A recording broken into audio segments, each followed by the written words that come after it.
people of the minority. We ain't gonna stand for it no more. Bring forth liberation posse. Fire to all down pressing. Fire, no prison. What that you're doing now, if anything, that you want to tell people about that they should be looking out for?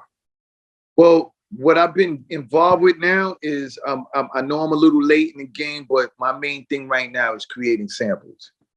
That's what I do. So I got 2 volumes that I'm finishing. One is an old soul type, and then the other one is more of a hip hop, because when a lot of these young guys that are in the samples, like some of the notable, well, you know, everybody knows what's his name, Frank Dukes. You got Coop the Truth. I've been doing my research with it, you know. You got the Rucker Collective. You know, the Drum Broker is kind of like, that's your go-to for the samples. But there are others like what's his name, man? The Polyphonic Music Library, man. What's his name? Mariano something. A lot of the guys, they're younger dudes, and a lot of them are really good at it. You know, a lot of them are really good at it. Some of them are, the majority of them are not so good, but there are some of them that are fucking excellent at, you know, creating these samples. But at the same time, I still have a unique perspective because I dug in the crates, man. Since some of these guys that are doing it, like Frank Dukes wasn't even born, you know, where I traveled. I used to go, there used to be a record convention in Pasadena. I used to book a flight just to go to the record convention. You know, there used to be like, I think it was every last Monday in Pasadena. I used to book a flight out there just to go, you know, Monday, Tuesday morning, I'm coming back to New York, because I couldn't wait to get back home with the records, because, you know, they didn't have the portable. You couldn't really play what it is you bought. I just know I spent $2,000 on a stack of about 50 records. I want to get home to the records. And it was everybody had their different thing that they looked for when it came to sampling. But I listened to these guys and I say, damn, some of these guys are great, but I still have something that they don't have with what I'm doing. You know, the only thing that the learning curve for me now is the textures. You know, that's very important with the sample creation, the textures. The compositions themselves, my shit is fire, absolutely.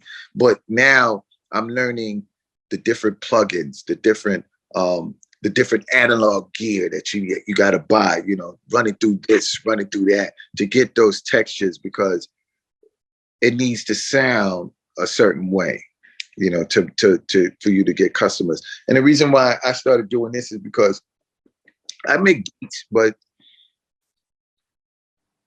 when you look at it from a business model, my customer base for my beats is not that big. You know, if you listen to my beats, my shit is fire, because I never stop. I make beats every day. I mean, well, I work on music every day. I haven't actually made beats in a couple of months. But if I could reach out to Xzibit, I could reach out to KRS-One. Like, you know, my customer base is it's not that large of artists that's going to want to use my beats. None of the younger trap or drill dudes. I don't make trap or drill music. And I realized if I become a sample creator, that expands my customer base by like 100 times, because now instead of trying to get at 20 different artists and hoping that they would use my tracks, now I can solicit my product to millions across the world. Now. Right. So what gave you that idea? Trying to figure out what makes sense for me to be doing if I want to make some money, you know, if I want to make a significant amount of money, you know, just sitting home making beats. And I'm not even connected with artists like that anymore. You know, certain artists I stay connected with, like the Xzibit, KRS-One, you know, these are people, Busta Rhymes, you know, these are people that I'm still connected with, but I'm not connected with them on a regular basis to where I got to work extra hard. I got to, oh, Busta Rhymes is working on an album. Damn, how can I get tracks to him? I got to get track. But Instagram, Busta, I got beats, man. Where can I send the beat? Oh, Chris, you working on an album? Where can I send beats?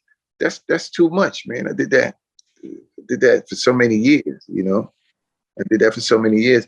And and not just money, it's opening up it's opening up a whole new world for me, because I'm learning technical things that I didn't know before, because like I said, I'm learning more about gear and about sound designing, that I never took the time to learn that, throughout my whole career. I wasn't into sound design. I was just in put the beat down and, go to the studio and get a good engineer to mix it. And that's that, so I'm, and it's keeping me abreast the technical, what's new out there, what's the newest plugin, what they're doing. And it's also, I don't even have a desire to sample anymore. I'm in here every day picking up my guitar, picking up, I'm about to get a bass guitar, but they got plugins that you think it's a real bass player. The guitar is the only thing that there's no plugin that's going to emulate a guitar player. Right. Strings, horns, they got plugins for that, man, where, there are people that are doing entire orchestral compositions where unless you don't know that he did this shit on Logic. Right. Yeah, it's amazing. DJ Quick showed me some of that stuff one time. I went to the studio with him. This is several years ago, and I was blown away. He had it had just come out. I don't remember the name of the program, but he had 80 different pianos on this program. So if he's like, oh, I want this piano, the whole thing changed, and now you were on that piano. And then he's like, look, I was like, wow, it's crazy. Emulate analog gear, Now they have guitar plugins that it sounds like a real guitar because it's sampled from a real guitar, but there's certain articulations that a guitarist is going to do, that you can't emulate it on the keyboard, pull-offs and slides and vibrato and all that. You need a real guitar for that.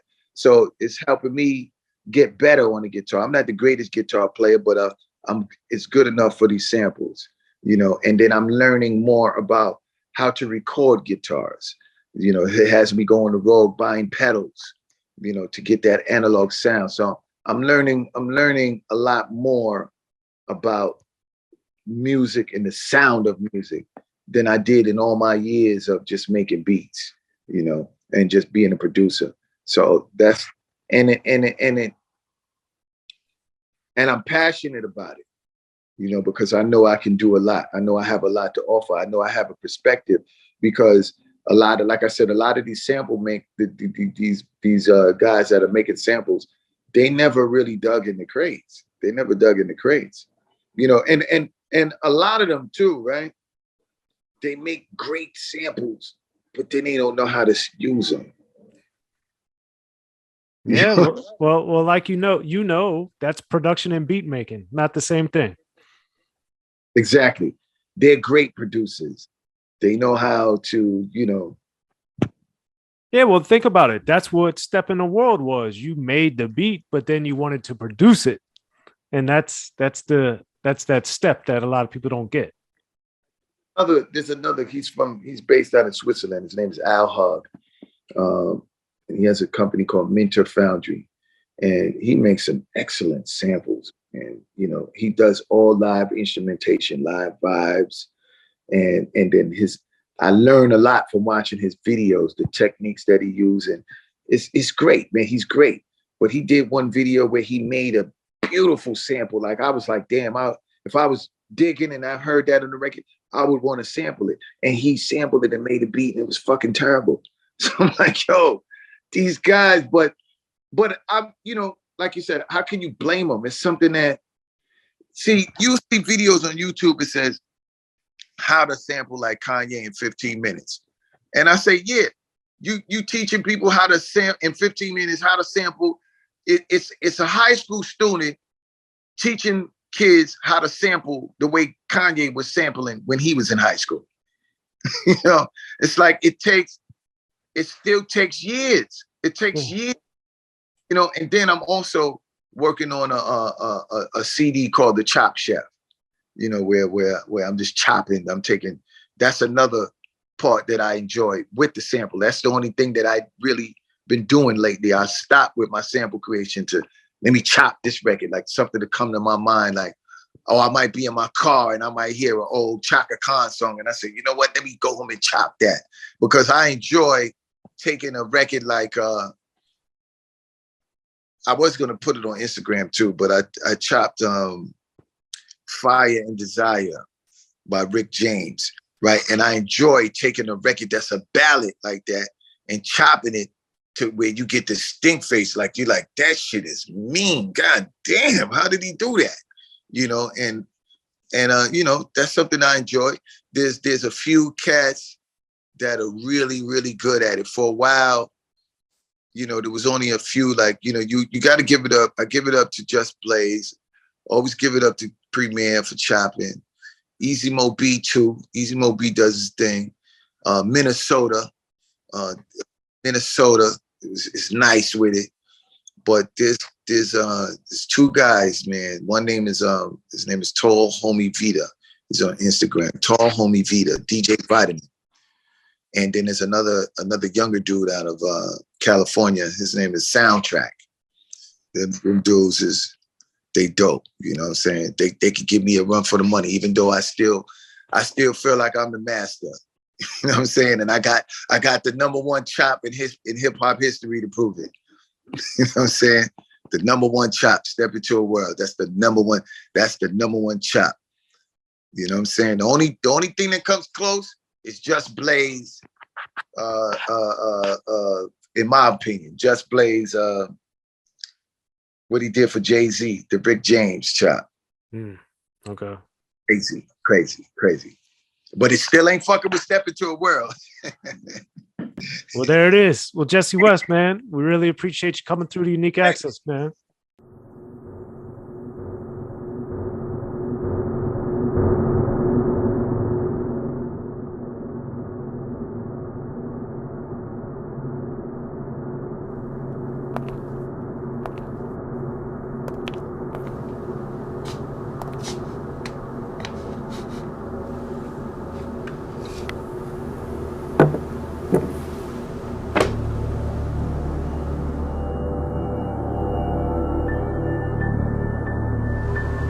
And I want you to listen real close to me. I'm going to ask you some real simple questions, and I want some real simple answers. Do you understand? Yeah. Do you understand? Yes, I understand. You said that you couldn't have possibly been at the crime scene at 11:15 because you were in the bookstore buying my audio book and my hardcover book at 11:15 when the crime scene occurred in Soren's book. The History of Gangster Rap. So you couldn't have been at the crime scene because you were buying the books. Right. At 11:15, I was at the bookstore at 11:15, and when I bought the books and accidentally left them at the store. So at 11:15, you couldn't have been at the crime scene because you were buying books, right? At 11:15, when I was leaving, it was some people coming in, and I forgot to grab them. But you don't remember who what they look people, like. what they look like or nothing, right? No. So,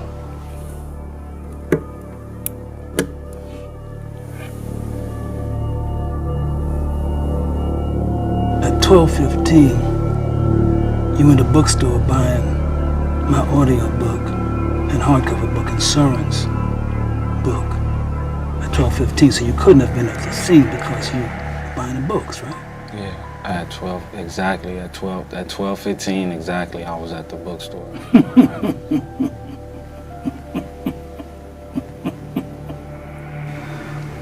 Now you see,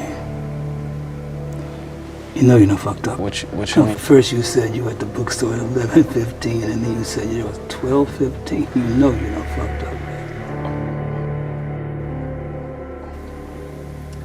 He fucked up.